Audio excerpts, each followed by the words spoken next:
Your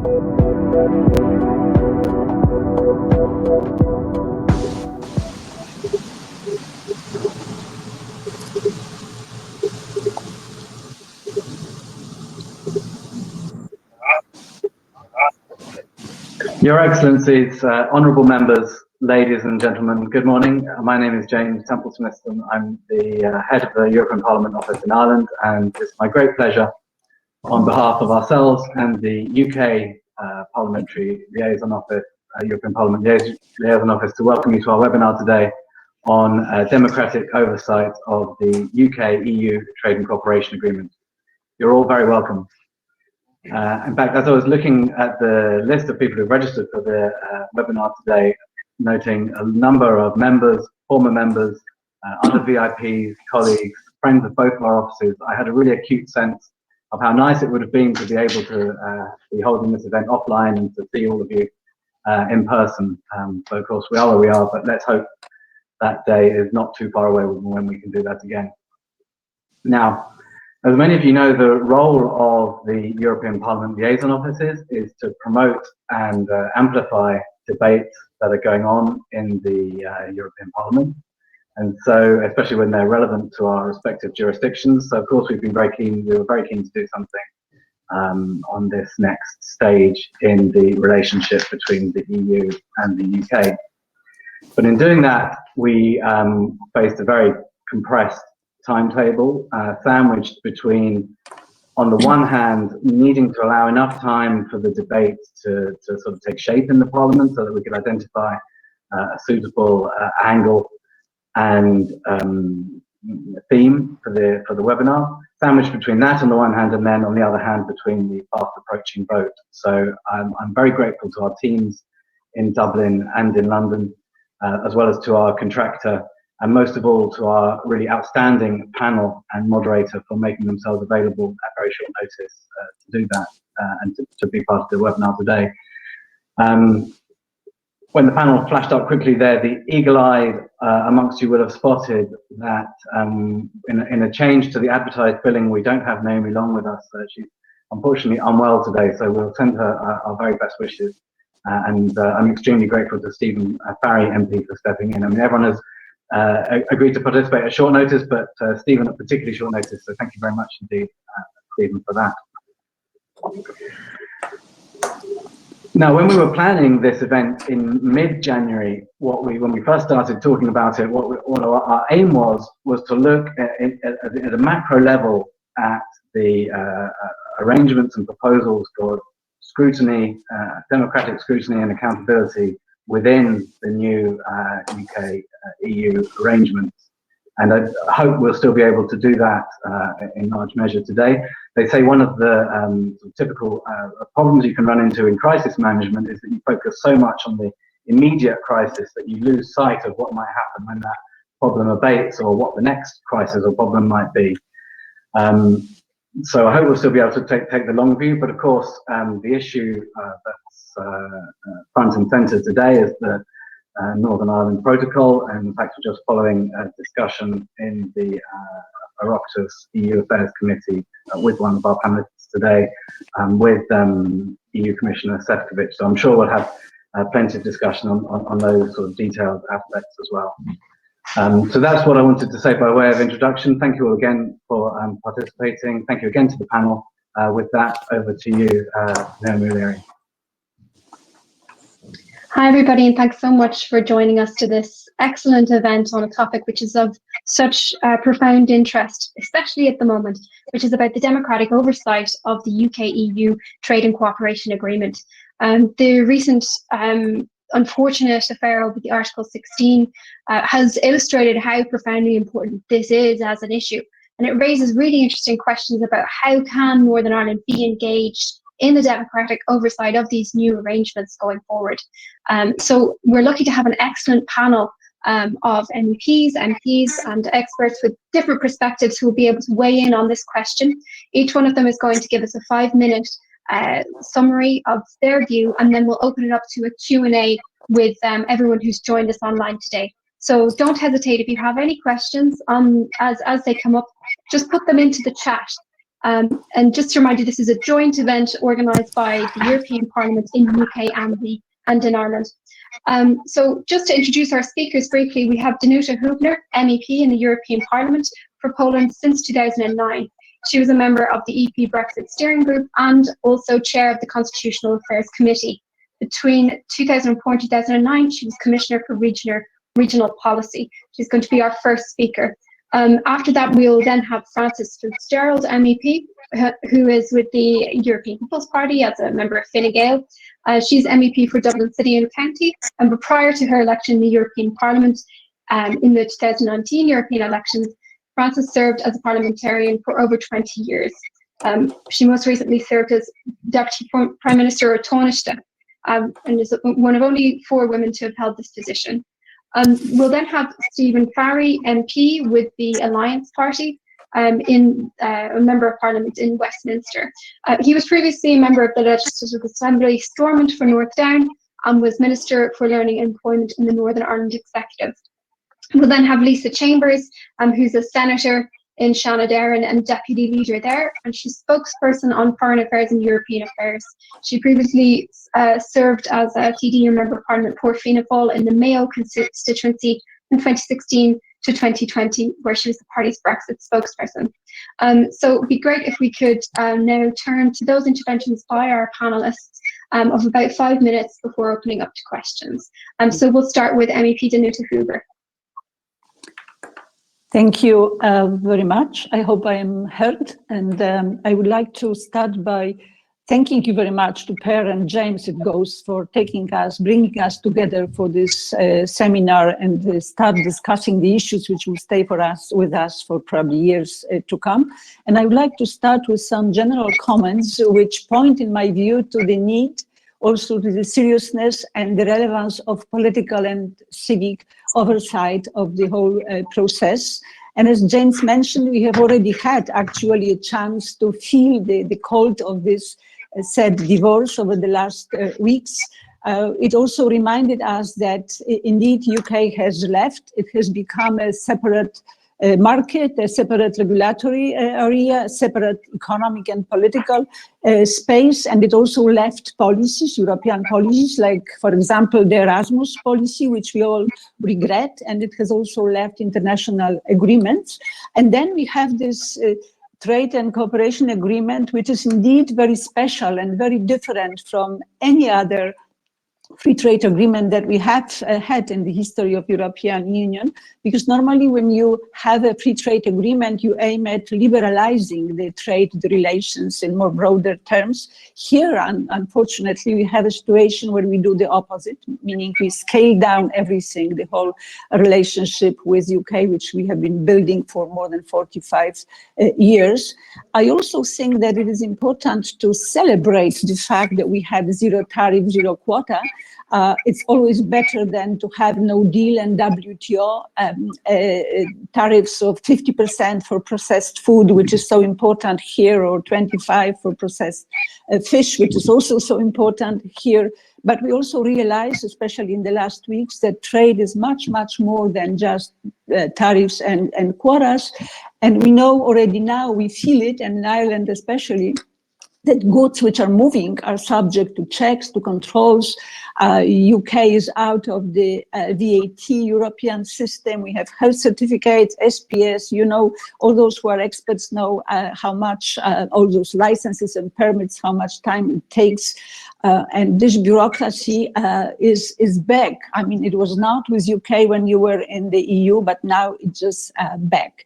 And the good thing is, I believe that this agreement is having a legal basis that allows us to have supplementary agreements. So I really trust that we will have in the years to come supplementary negotiations. But what I think is fundamental now is to see that the lessons that we had from the first first issue that emerged on the island is that, Of course, we need a hotline communication, there's no doubt. But we first of all need a lot of political will. We need really sincere cooperation. We need to avoid at any price any blame game. I think it's also very important. And we have, I think we all confirmed, there's no doubt about our commitment to Good Friday Agreement. So we have to remember frictions will be there, tensions will be there, even disputes will be there, but we cannot allow ourselves that they are just destroying the relationship. Now, on parliamentary and civic oversight, I think it will be essential in the years to come. There are common bodies already envisaged, but a lot will also depend on what we will be doing independently, on both parties independently, what we will be doing, how we will be coping with the issues. European Parliament, as you know, is not satisfied with its role as it looks today. There is a lot of proposals on the table. We will be discussing them also with the Commission. You remember probably the involvement of the Parliament with the civil society during the negotiations, especially of withdrawal agreement. We will continue. Please have no doubt, we will continue this. There will be, as you know, the Parliamentary Assembly there will be the civil society forum. They all may be created, so they will not happen by themselves. We have to work on it. It must be men and women made. There will be advisory groups, and there will be a lot of things which are already envisaged in the treaty. But what is important, I think, is that really we build all those new bodies on the political will to cooperate, to be close, to reach out to each other to find best solution. We have to build also together, and this is very important, especially for me, I would say, as I have been linked to the Northern Ireland as Commissioner strongly with my commitments, but we have to build something that our Irish colleagues in the Parliament, I think here of Barry Andrews, but also Chris McManus and other Irish colleagues, we have to build what they call connective tissue. Which means the situation where the EU institutions are truly sensitized to local circumstances on the island of Ireland to avoid any risks to Good Friday Agreement. We have to have an eye on the situation of EU citizens there, but also British nationals here. And we have to bear in mind that in 4 years from now, there will be the first consent vote by Northern Ireland Assembly requiring the continuation of the protocol. So a lot of things to do. Nothing will happen by itself. So it's all in our hands, and we should feel responsible for this. Thank you. Thanks so much to Senator Hubner, and raising a lot of important points there. And without further ado, we'll pass on to MEP Frances Fitzgerald, who's going to pick up from here. Thank you, Naomi. Good morning, everybody, and good morning, colleagues. Great to see colleagues from different parliamentary assemblies joining us this morning, and I'd like to say hello to all of those who have joined us. I think the first point I would like to make is that, you know, we are into a very new situation with completely new architecture, and I think it's going to take all of us quite some time to begin to understand the possibilities and the application of the new arrangements that are there. I was watching the Commissioner Šefčovič this morning, and I know Lisa was attending it, was in there as well, asking him questions. And I was very impressed in many ways with the level of commitment he was showing, the time he was given. But I know that his answers on the protocol, on the Article 16, will not have been really acceptable, in that the detail of what happened and why it happened has not been made clear. The Commission very much want us to move on, and they really aren't going into the detail of precisely what happened. But I think what we do need to know is the detail of how the Commission will ensure that it won't happen again. I think that's the least that we need to hear from the Commission, that something like this will not happen again. And I want to go back to the point Anusha has made, my colleague, that political will and political engagement is absolutely key here. You can have all the structures you like, you can have all of the implementation methods, but if you do not have the political will to make this work, then you're in big trouble. And this has caused a big breach in terms of political will. It has been very disruptive. If we had no Article 16 problem in the last few weeks, where would we be? Well, I think there would inevitably still be tensions. There's no question of that. There would be some confusions around the implementation of the withdrawal agreement and the protocol, because, you know, it's the difference between theory and practice. No matter how much you talk about getting ready for Brexit and getting ready to implement the trade agreement, as we have seen from consumers and from businesses, from supermarkets and so on, when it comes down to the reality, the procedures don't necessarily work as smoothly as people would like. And I think we have to remember we're only 7 weeks in, and it is going to take quite a lot of time and goodwill and engagement. And in the meantime, we have the very serious political issues which have arisen in relation to Article 16. I was asked to speak particularly about the view from the European Parliament. And of course, there are different perspectives and colleagues will have different emphasis here and there. But I think the first point to make is that we have now looked for a cancellation until April of the provisional application in order to have full translation and so on. And the Partnership Council will need to meet to agree that. So that's the first situation. It is not ratified by the European Parliament. It's continuing. Now, what we have to look at are the various mechanisms, the 19 committees, the Partnership Council, who will have a voice in that? How will Parliament have a voice? And what will the democratic oversight look like?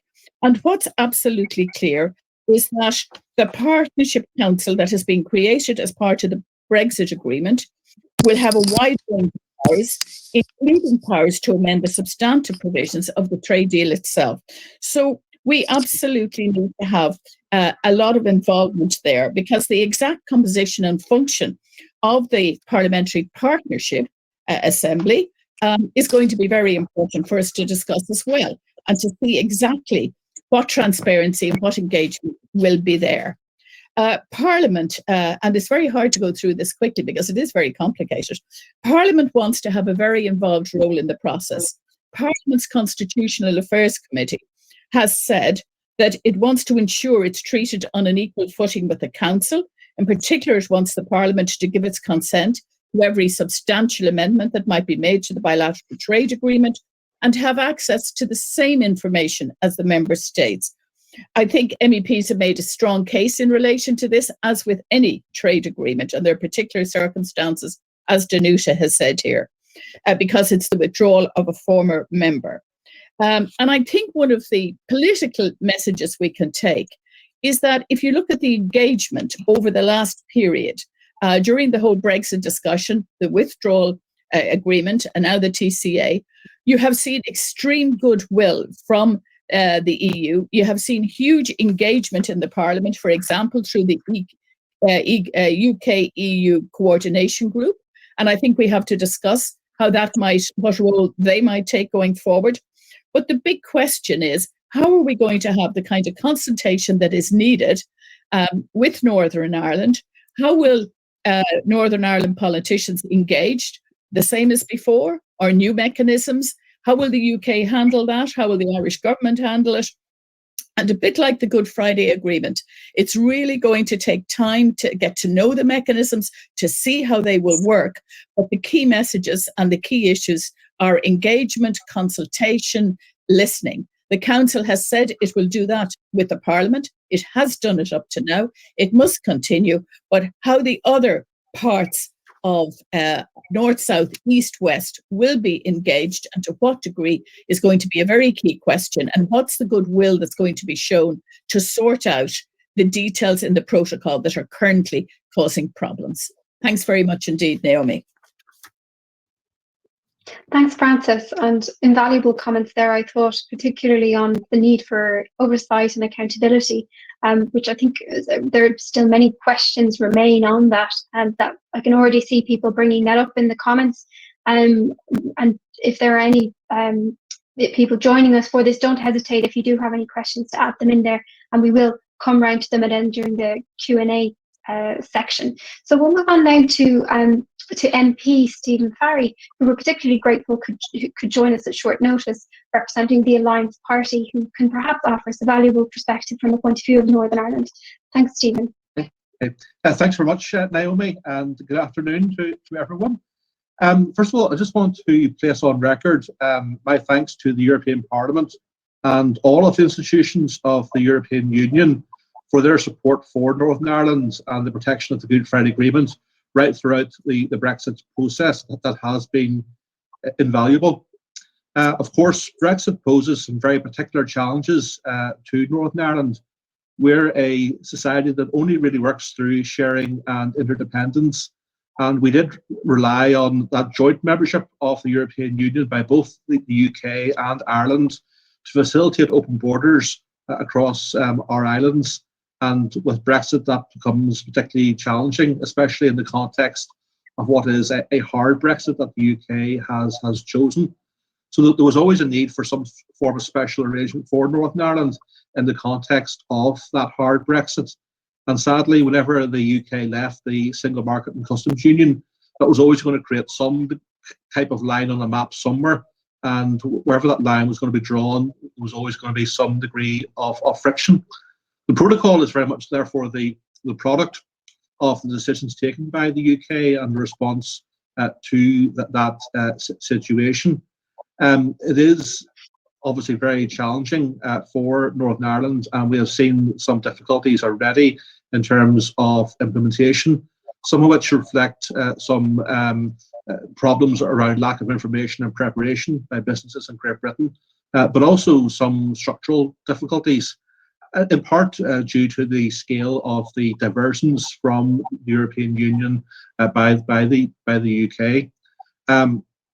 I am pleased that there has been a recognition from both the UK government and the European Union of the need to ensure the smooth implementation of the protocol and the commitment in terms of current discussions to trying to fix those problems. I think it's worth highlighting the key ask or suggestion that we're making as a party, which relates to the creation of a UK-EU veterinary agreement. I think that's very much in the spirit of building upon the trade and cooperation agreement, and I very much take the point that was made earlier around the potential for supplementary agreements that don't unpick anything but build on what is currently there. And the scale of the checks that are required down the Irish Sea reflect the scale of the UK divergence, particularly around animal and food movement rules, SPS rules. And we think a veterinary agreement consistent with what the EU has with Switzerland and other countries around the world would go a long way to de-dramatising the scale of the checks that are required. But obviously that requires the UK government to be willing to compromise and be flexible in that particular regard. Finally, I want to address the very particular points around the democratic accountability issues. Obviously, Northern Ireland is treated differently from the rest of the UK in that we have the protocol, and certain aspects of the acquis will continue to apply in Northern Ireland. And there's a need to update the acquis on a rolling basis, or rather to update our domestic law to reflect the changes in the acquis on a rolling basis. That then poses the question of democratic input from Northern Ireland, where previously we were part of the UK and had access to the EU institutions in that respect. Currently, there's no direct voice ahead of any new regulations coming forward for Northern Ireland. I think that's a very key challenge that needs to be considered in terms of the future. Whether that is through some UK-wide structure, as envisaged in the TCA, or we see the creation of some bespoke arrangement, I very much have an open mind in that respect. Obviously, there will be a challenge for the European Union in giving what is in effect a region of a non-member state a direct voice in terms of decision-making processes, and that may well be a certain barrier. But with some degree of creativity and flexibility, that could be something that could be overcome. It may well be that that's purely a consultative role or an early warning opportunity for the Northern Ireland institutions to comment on issues. It's also worth stressing as well that Northern Ireland should have a seat on the UK delegation in relation to the Joint Partnership Committee and also any relevant specialised committees, including on the SPS issue and obviously the one that relates to the Northern Ireland Protocol most directly. So I think that there is space here for a little bit of ingenuity, but I think there's a very particular issue that we do need to focus on, which is how a region such as Northern Ireland continues to abide by the acquis, but has no direct input in terms of its ongoing evolution. Thank you very much.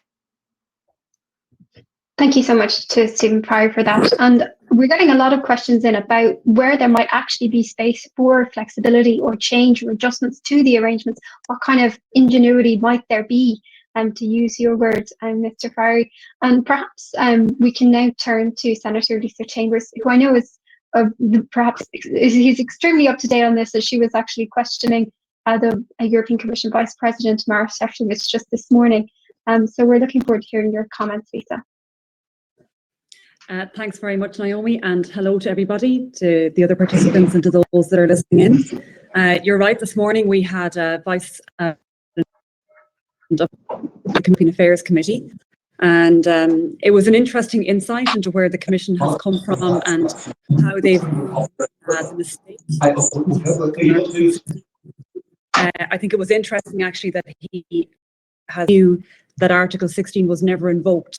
It was merely a draft protocol, and that certainly is not the view of the majority of committee members. But I think really that brings it into focus where we discuss is the issue of democratic oversight over the implementation and the application of the trade deal between the UK and the EU.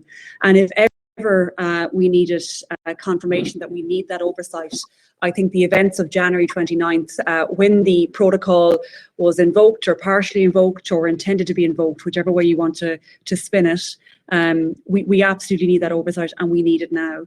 And I think when you look at, there is a deficit in terms of how we provide oversight. In Northern Ireland, yes, I would agree with Stephen's remarks that there is clearly a democratic deficit in terms of the people of Northern Ireland are subject to the rules of the customs union and the single market, but they have no direct say in how they operate. And that's a problem that we need to acknowledge, and we need to find a way to address that, I believe, if we are to proactively address the consent vote that we have to face in 4 years' time, and if the objective is to protect and maintain the Northern Ireland Protocol, because I believe we have to be proactive on that point. The Partnership Council wields quite a lot of power, and it's the UK and the EU will co-chair that, but there's a difference in how that's set up. So the UK chair will be a minister, a government minister, so they're an elected person, whereas the EU co-chair will be an EU commissioner, and they're not elected. So there is a deficit, and I think that's why the Parliamentary Partnership Assembly will be key and will be crucial to providing that democratic oversight of the work of the Partnership Council. And that council will be tested. It will be tested regularly and on many issues, not just on Article 16. There'll be issues around climate, environment, employment rights, regulatory divergence, new trade deals that the UK may strike up. So that Partnership Council will be busy. And it's really important that there's parliamentary oversight from elected members from all member states. And that's why I think we need to get more clarity on the role of that assembly, its membership. Will there be a special place for a member state like Ireland to be represented all of the time, given that we will be the most impacted generally by this deal? And what happens if the Parliamentary Partnership Assembly make recommendations? Will they be actioned? What weight is attaching to the opinions and views expressed from that assembly? That's key. It cannot be just a talking shop. I think if the assembly make recommendations and have clear requests, that must be taken on board in a formal way, in a formal mechanism by the Partnership Council. And I think we have to, there's a couple of key questions for us. Yes, we need to look at that assembly, but then we need to look at the protocol. And we need to look and see, Naomi, you spoke about, what tweaks can we make, or how can we make this work better? We're not even 7 weeks into this. We're 6.5 weeks into the operation of this. So there'll be a bedding in period, there'll be teething problems. But when all of that passes and we get down to the nuts and bolts of what are the remaining issues, we need to be very proactive in addressing that, because the election lines in Northern Ireland have already been drawn. We now know that it'll be a key election issue for the Assembly elections. Do you support the protocol or do you not? And I think the European Union and Ireland as a member state need to be very proactive in getting the message out there that it took 4 years to reach a compromise, and that compromise was the Northern Ireland Protocol. It is the only thing that remained on the table after 4 long, hard and protracted years of negotiating, and we need to protect it, but we cannot take that for granted. So I'm sure we'll have lots of questions on that, and I'd like to support Stephen's suggestion as well, that we really need to address that democratic deficit in Northern Ireland. How do we ensure the people of Northern Ireland have a say in the rules and regulations that apply to them? I think that's a fair question, and it is a question for Ireland, but it's also a question for the European Union as to what way we might facilitate them having that much needed voice. Thanks, Naomi. Thanks so much to all of the panelists for those perspectives there, which I think are really valuable to hear, particularly at the current moment when this is such a live issue. And we've had a deluge of questions over the Q&A coming in already. I might start with some of the ones which are to do with the practicalities of how could Northern Ireland be offered that voice? What structures exist or could be set up in the governance arrangements that are coming into it, that are now in force? So perhaps we might start with 2 kind of sister questions that came in from Michael Maguire and Juliet Lodge. They're both about the involvement of elected representatives in Northern Ireland in the management of the EU-UK agreement. So, for example, could there be any structure for the Northern Ireland Assembly or Executive to be involved with the Partnership Council? Is there an issue in terms of the representation of devolved administrations in these structures? Is it enough for the UK government in Westminster alone to be, I suppose, the conduit through which democratic oversight goes? Yeah, I can offer a view on that if you'd like. I'm sure Stephen will have his own strong views as well. I think there's 2 elements to that. Giving Northern Ireland a voice in terms of the implementation and operation of the trade deal is one element of that. And that's much easier, actually, because you'll have the Partnership Assembly, which is there to facilitate elected members of both the UK Parliament and the European Parliament to have a say on that trade deal. But what's more difficult is how do we give the people of Northern Ireland a direct say in the rules and regulations that come from the European Union that they are subject to in terms of the customs union and the single market. That's not clear, and that's going to be the difficulty, because they're linked. The cooperation agreement between the UK and the EU results in this democratic deficit of the customs union and single market rules being applied to Northern Ireland, but them not having a say. But there's no mechanism within the Partnership Council or the Parliamentary Partnership Assembly to deal with that aspect. It only focuses on implementing the deal itself, not the customs union and single market. So that, I think we need to put our heads together, because I don't have an answer to that question. Sure. If I could build on that, Naomi, and I think Lisa has set it out very well. I think in essence, we're talking about a twin track process here.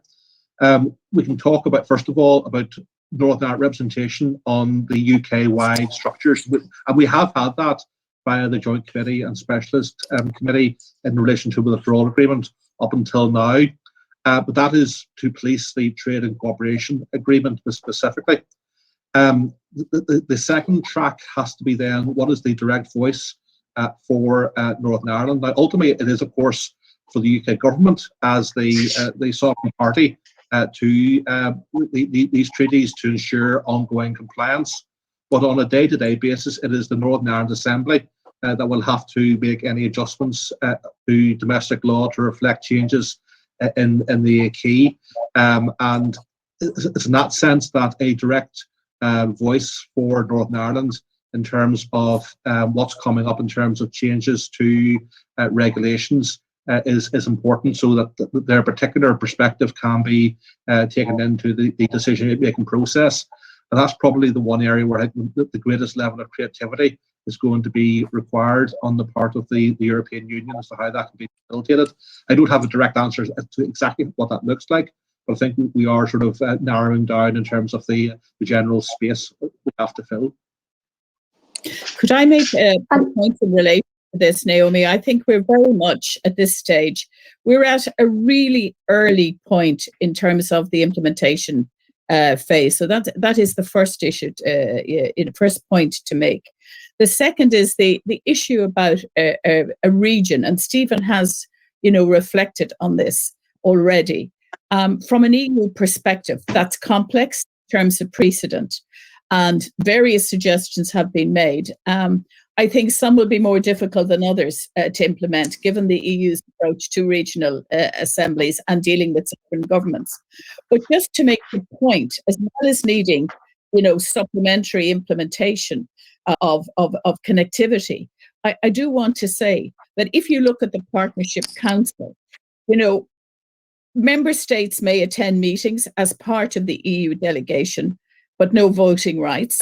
The European Parliament has to be duly informed of everything that is happening there.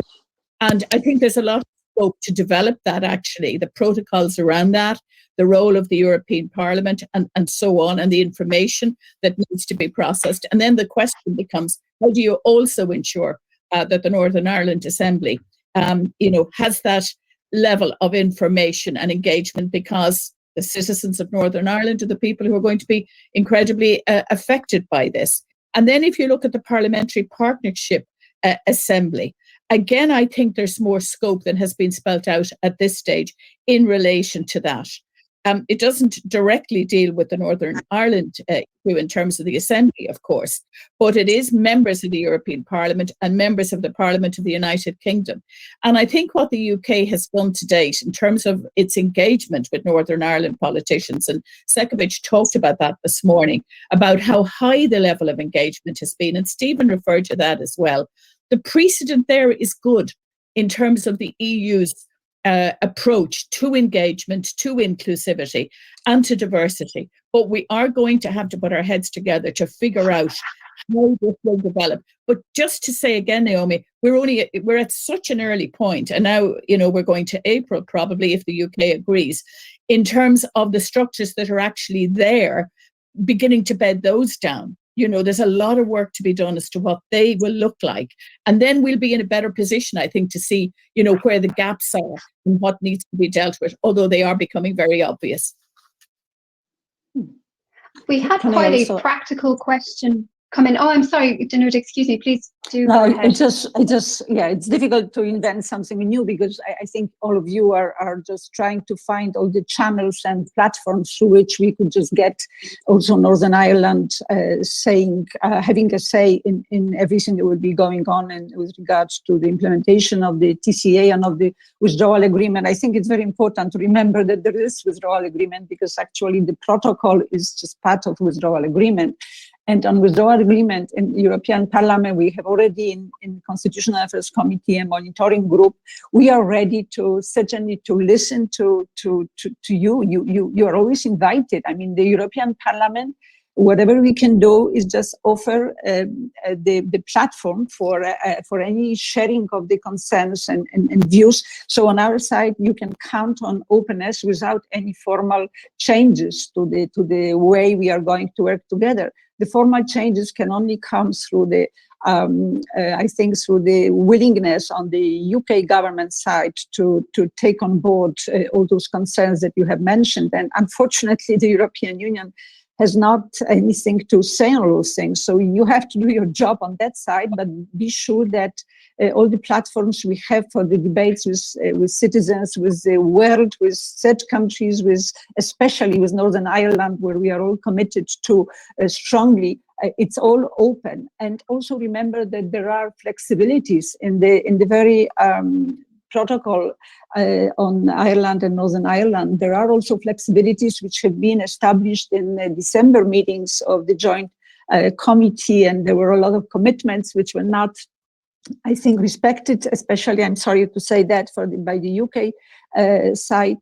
So there is the possibility that bilaterally, by the decision of both parties, a lot of things can find their way into the system, into the agreement, which is, as I said before, is indeed based on Article 217, which means it can cover one day fully, practically, the European treaties. So there is a huge potential. There is the basic sort of scaffolding, I would say, on which we can build together, and there is political openness.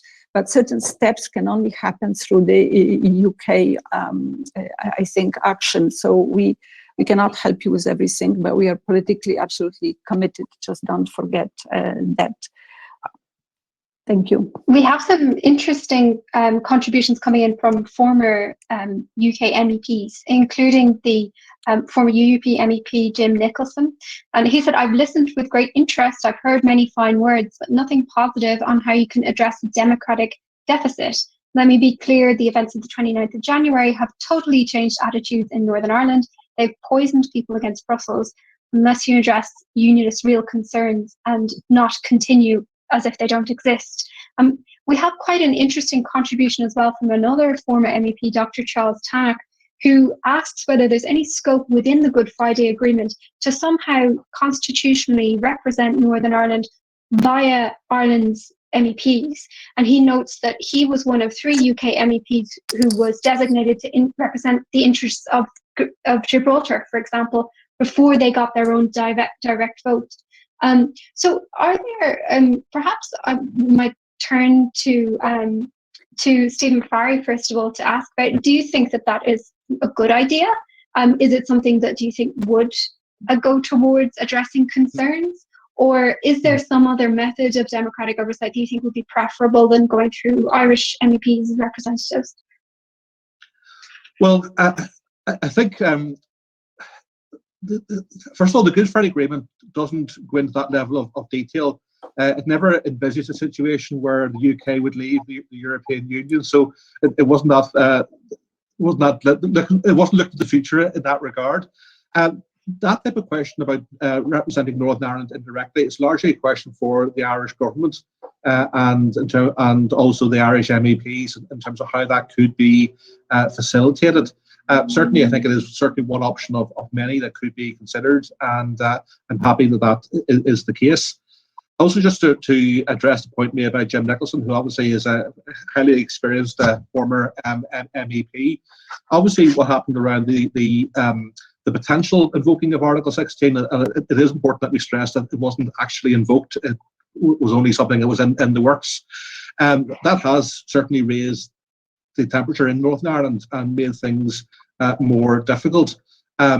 I wouldn't say it has turned people of Northern Ireland against the European Union. I think that is an overstating of the situation. But I think there is an issue in terms of trust and confidence that does need to be rebuilt to a certain extent. But a lot of people have misrepresented what the European Union did as a means of trying to, some would say, up the tensions around the protocol. I think that also has to be taken into account in terms of seeing this in a balanced way. Thanks very much. What about, Francis, as an MEP, do you think that that's something that could be feasible? Well, responding to Jim, first of all, in relation to the EU, what I would say is, look, we're all very disappointed with the fact, that this issue happened in relation to Article 16.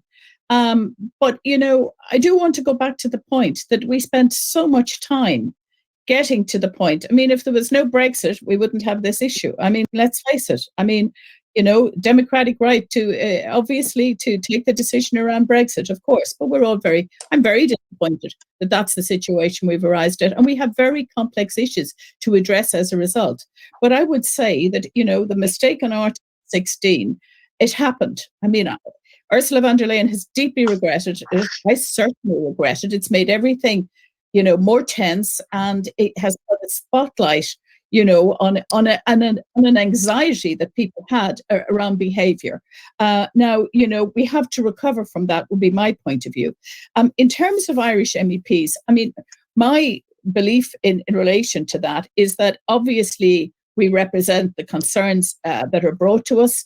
We represent wanting to ensure that the Good Friday Agreement and all of the issues that are dealt with in the protocol continue to be implemented properly.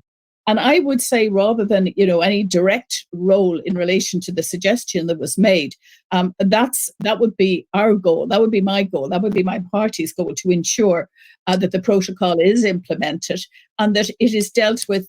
Any of the issues are dealt with as speedily as possible, and that you need to have goodwill on both sides. It's not one side or the other. The EU has to show flexibility, in my view, in relation to implement it. And as Danuta has said, there is scope. But equally, let's be very clear, there's quite a lot that the UK hasn't implemented yet. I'm pleased about the meeting last week between the key players, and they will be key players as well, I understand, Michael Gove and Sekovic in the Partnership Council. In my opinion, that is the way to go. Can I just add one more thing? I was just very happy to hear. Sorry, can I? Yes. Please go ahead. Thank you. Yes, I just wanted to, just for clarification, because I think it was already mentioned by Stephen that actually it was never decided. So this idea of having Article 16 triggered was just sort of for 3 hours in the air around the Commission, but it was never really decided. If you compare it with what we've been through with the internal market bill, those confrontational clauses, it was just, you can't even compare it. But I think it's good that it happened, because it shows that Irish protocol will be an area of cooperation which will be difficult, which can create from time to time those situations with which we have to be prepared well to cope immediately. And that's why maybe we just let's use the lessons that we have learned. And I think the commitment is very clear on our side. But I would like to mention one more thing, because some of you probably colleagues from Northern Ireland, they have been coming quite often to Brussels. I remember in between 2017, 2019, I had really tens, if not hundreds of meetings, also with border regions, with also with the government, at that time there was no government in Northern Ireland, but the civil servants who were just performing the responsibilities there were absolutely coming and talking, and there was nothing. I mean, it was the Parliament was so open, and we were ready to have all the discussions, and we were inviting, and this should continue. I mean, that nothing has changed from the point of view of our openness to dialogue, to discussion, to learning, and we are also using all sources of information that we then need when we are doing deciding on the legislative files. And so please, I just would like to repeat it once more, that on that nothing has changed, and the European Parliament is as usual open to any dialogue with anybody who would like to talk and share. But on the top of that comes, which Northern Ireland knows very well, there are many organizations of regions in Europe where you can also reach citizens in Europe, because that's also important, that we create this connectivity between on the basis of people to people level, on the level of people's relations. And that's also important that we continue to have it, that we continue not to only care about the EU citizens in UK, but that we care about every citizen, former EU citizens or the current EU citizens in Northern Ireland. So this is something which you have to sort of stimulate, build, and care about, that this stays as a platform, the people-to-people platform for the future. And this will, I hope, it will help also with all the votes in the future by the Northern Irish Assembly. Senator Chambers, did you want to come in there? Yeah, thanks, Naomi. I suppose just in response to what Jim had said, obviously he's coming from a very strong unionist background, but it is, I think, worth pointing out that many in the unionist community, and the DUP in particular, have never liked the Northern Ireland Protocol. And despite the events of January 29th, I believe that the protocol would have been challenged in any event, but obviously that particular day didn't help matters. And, you know, in terms of addressing the democratic deficit in Northern Ireland, I think if one obvious way, and just to play devil's advocate on this, is that if, you know, there's a lot of talk now about a united Ireland and moving towards that point, and there's a desire by many to see that happen. And that would certainly address the issue in terms of an MEP for the North, because they would be part of the European Union in full. So I think that's worth bearing in mind for those that might be arguing that we need to dispense with the protocol. I think it was the halfway house, and it was the compromise. Thanks so much for that. And I think that there are a couple of questions on the practicalities of the kinds of structures that are foreseen for cooperation. So one being the Parliamentary Partnership Assembly. Simon Saunders has asked, what are the actual practical steps for setting this up, and what will its structure and format be, its composition, and so on?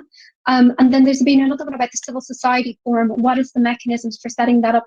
Since these are things that I suppose are foreseen as cooperation mechanisms. Perhaps Francis Fitzgerald, I know that you've been speaking about, among Irish MEPs to raise ideas like this in terms of how to increase representation from the North, such as a parliamentary office in the European Parliament building. Maybe you'd like to come in on that? Well, actually, that came from a different MEP to myself, and I think, I'm not sure that as a precedent that the Parliament would support that, because it brings up the point about the engagement of the EU institutions with regions. So I think there's a question mark around that. But at this point, and again, we're all learning more and more about this as time goes on. The Parliamentary Partnership Assembly, it's a framework for the European Parliament and the UK Parliament to establish a parliamentary partnership assembly. It will consist of members of the European Parliament and members of the Parliament of the United Kingdom. It's a forum to exchange views on the partnership. It's entitled,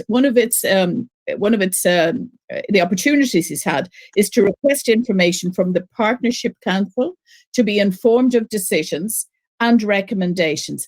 But it can also make recommendations to that very powerful body that the Partnership Council is going to be, where, as I said already, member states can be represented. So I think it's in, early enough format in terms of who will be part of it. Obviously, there'll be mechanisms within the Parliament and within the groups to nominate people towards it, and within the UK likewise. And it's up to the UK, of course, who it includes, from the devolved assemblies, who will it include? So there's a route there for representation. It's members of the European Parliament and members of the Parliament of the United Kingdom. So Stephen might know a little bit more about how the UK will make that decision, but I guess it's a question mark at this stage.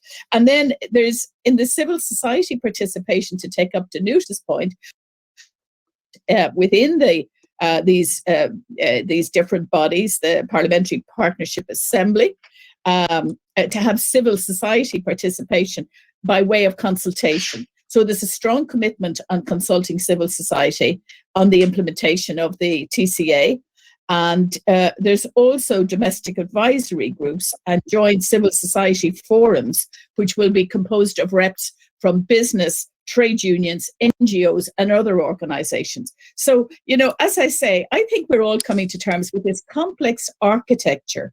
And until you begin to see it, a bit like with the Good Friday architecture, we can make it stronger in the various arenas by the way it does its work and by the role it begins to develop. And in a sense, I think that's really, it's for future development, I think. That's what I have to say about it at this stage. But I see a lot of possibilities within that for high quality engagement, actually. Thanks can I just add that President Sassoli intervention? We are coming to the end of the time we have available for questions. So I'd like to just take the opportunity to thank everybody for their contributions, and I'm sorry that we couldn't get to all of them. There's really a lot of questions coming in, some about practicalities to do with, levies on car parts, for example, that ultimately come from the EU but go via Britain and go into Northern Ireland, and why does it have to be this way, and so on. Also questions about whether there can be any future deals between the UK and EU overall that might ease things for Northern Ireland as well. And I think that's a very interesting question, as I think that the UK might have the idea that they could perhaps sign a couple of arrangements on issues like pets, just as an example, that could kind of also smooth matters related to the protocol. It's a fascinating issue. I think that we can perhaps give the panel an opportunity to have a quick closing word to perhaps add anything that they didn't have the opportunity to, or their reflections overall after such great contributions from both our viewers and the panelists themselves. So I'll hand over, and if you like, perhaps we could go in the same order that we spoke in. So to start with Danuta. Yes, I would just like to add one thing to what Francis was just saying about this parliamentary cooperation and the structure which is envisaged in this agreement.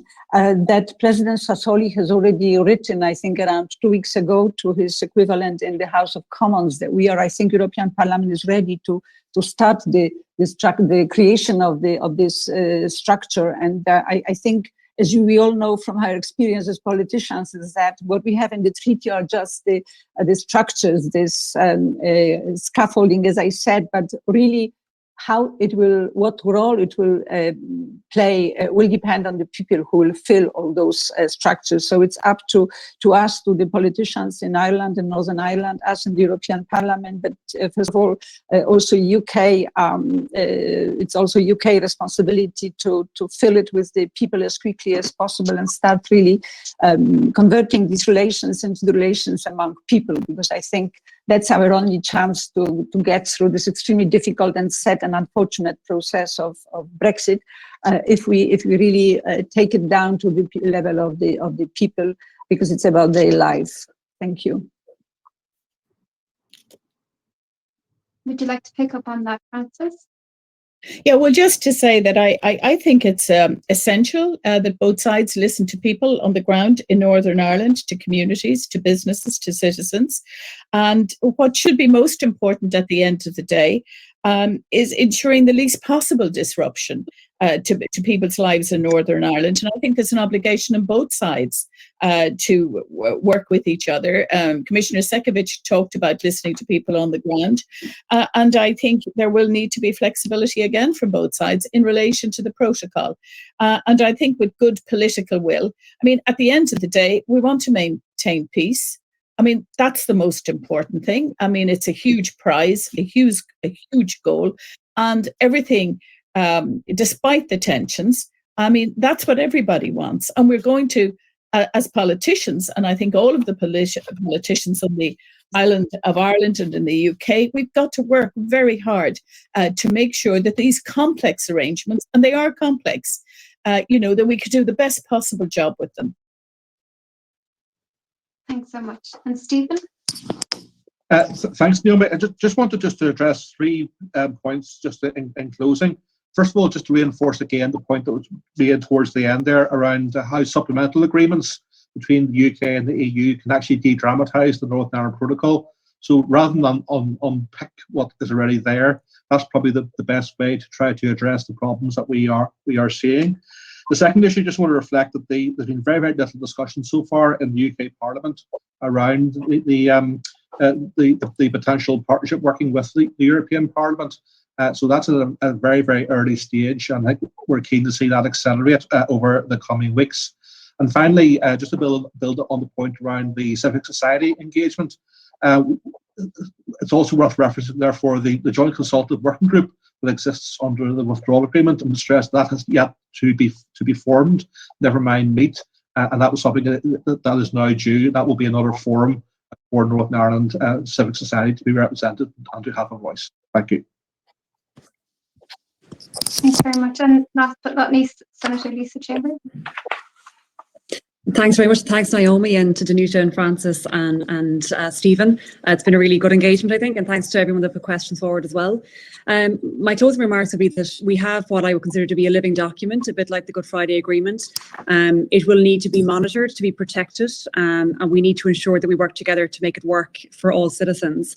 I think we need to be proactive in terms of protecting the Northern Ireland Protocol, and that work begins now, not a year out from the election or a year out from the consent vote in 4 years' time. We need to start doing that now. I think we need to address the very real and genuine concerns of the unionist community in Northern Ireland. If we don't do that, we risk the Northern Ireland Protocol. And again, that work needs to start now. So we need to address the trade concerns, the fact that there's been difficulties importing very basic products, that needs to be addressed without any more delay. And I do think we need to get proper oversight mechanisms in place, up and running quite quickly, and then communicate to citizens how they're working so that they know they have a voice and a say in the operation of this agreement, but also in the operation of the customs union and single market and how it affects Northern Ireland. And finally, I would say that it's incumbent on all, I think, public representatives across the board and at all levels to be honest and realistic about what's possible. I've been asked on a number of occasions in the past couple of weeks about the possibility of renegotiating the Northern Ireland Protocol or getting rid of it completely. That's not on the table. That's not possible in my view. What is possible is making tweaks and making work what is already there and giving that space and time for this to bed in and get up and running, because as we've all said, it really is in its infancy and its early days yet. But thank you for the opportunity to participate in the debate today.